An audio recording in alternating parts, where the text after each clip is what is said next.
Right then, India versus Pakistan once more as they start another T20 World Cup campaign. India are trying to put the memories of the last one behind them, and therefore the first question on our preview on ESPN Cricinfo T20 Time Out is going to be, what do India do about Shaheen Afridi? Because he had such a big say, Anil, in this fixture in the last World Cup. So what sort of approach are you expecting? I don't think the approach needs to change. Yes, you need to see whether there's a bit of swing up front. If there's a bit of swing, then you need to be aware of that and then play accordingly. But Rahul has been batting really well in those few practice games. He's been in good form. Rohit obviously has to take his time with especially with the left arm seamer coming back in. I think it's just you just play with what happens on that day rather than what has happened in the last time that India faced Pakistan. This new template that we'd like to believe the team has committed itself to in T20 cricket, where Rohit Sharma himself likes to step out, likes to take on a bowler. Is that in play here in such a big game? Yes, I think so. I don't think in T20 cricket you can go into a game being conservative. Yes, you need to adapt to the conditions, but at the same time you need to back yourself getting what you need to do in those first 6 overs. I mean, we saw New Zealand versus Australia, Finn Allen taking the game on right in the first over. So if you have that opportunity, you need to stamp that authority against the opposition up front. Now, Finn Allen did it against Mitchell Starc Flem, and we thought, yeah, it's Finn Allen. He's got the license. It's okay if he gets it wrong. You don't tend to have that conversation when you're saying Rohit Sharma, KL Rahul, they have the license. It's okay if they get it wrong. So can they do that against Shaheen Afridi? Well, the pressure is up another notch. There's no doubt about it. But the first thing is you don't anticipate too much. So both from a bowling point of view and a batting point of view, if you think, all of a sudden Mitch Starc's going to swing it everywhere, or Shaheen Afridi's going to swing it everywhere, then you're on the back foot as a batter already. So you have to just gain as much information from the first couple of balls and then decide, look, if it is swinging, you need to be a little bit more circumspect and go put that into the computer. So you can have a sort of a mental want when you walk out there to be dominant and to take on 2, 3 of the best in the world, the left armers that we're talking about. But you do have to be a little bit cautious about what's happening on the day. And Finn Allen last night, 1 ball's not enough, but there was no swing. And if there's no swing in this game, then you got a chance of having a lot more options as a batter. So there is the element of caution, but you have to have a mindset that you really want to be positive. You don't want to be defensive, expecting the batter to be at his best or the bowler to be at his absolute best, which will set you on a negative path. So you've got to stay positive, but be a little bit realistic as well. All right, we will see if the scars of the last T20 World Cup have healed for India's top order.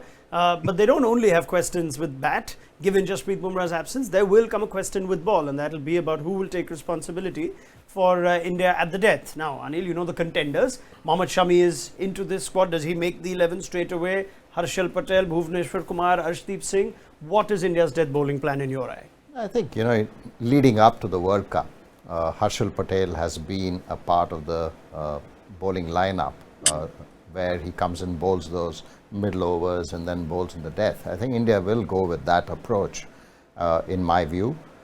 Yes, Shami came and did what he did in that 1 over in that practice game against Australia.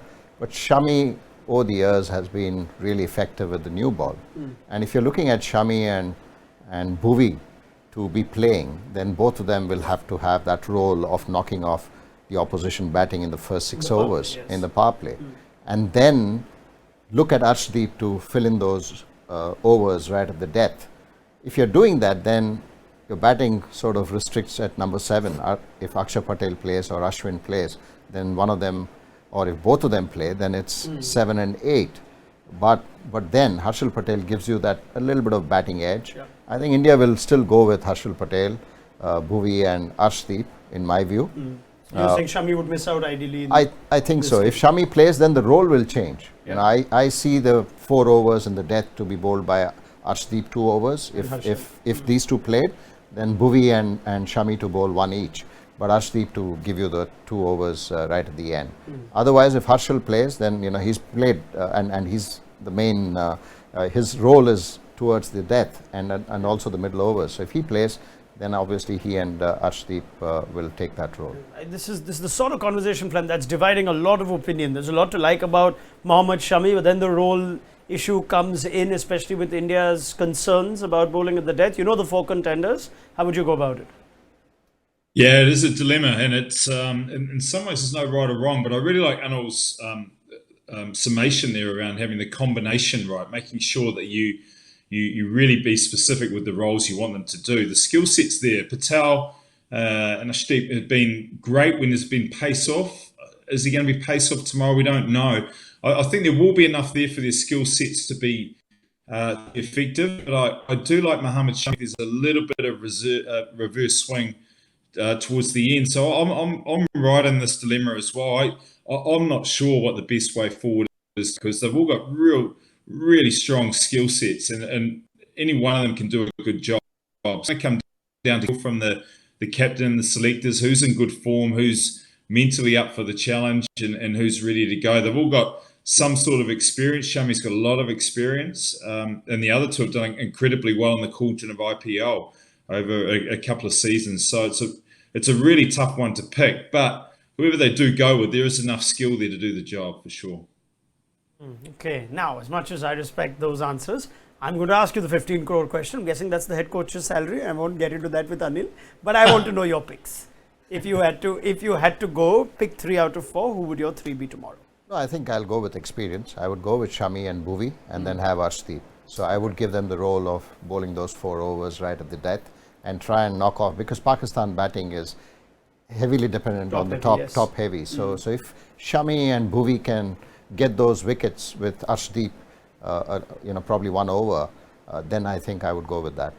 All right, Flem. Anil goes Shami, Bhuvi, Arshdeep with Harshal missing out. How do you go?